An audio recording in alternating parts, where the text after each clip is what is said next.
Okay, gentlemen.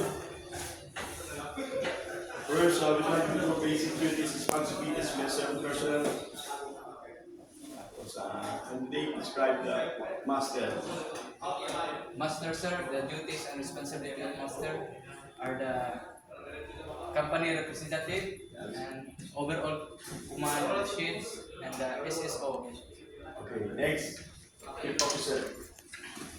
The chief officer duties and responsibility is CSO of the ship and responsibility for the cargo operation and ballast operation and overall for the deck maintenance, etc.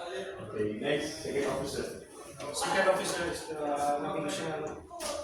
navigating officer in charge of the range planning of the ship, in charge of the medical officer, in charge of the hospital.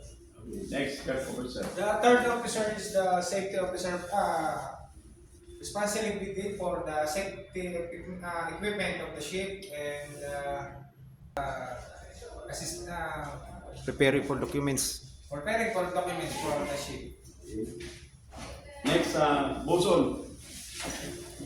Bosun is in charge with the maintenance of the ship, and I was assigned by chief officer. Okay. Next, able seaman.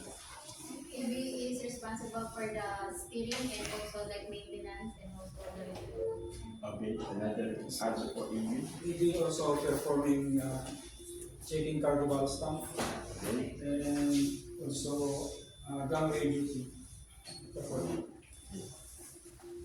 Okay, please watch my YouTube channel, Cap AB Tinko TV and Grant Gardens.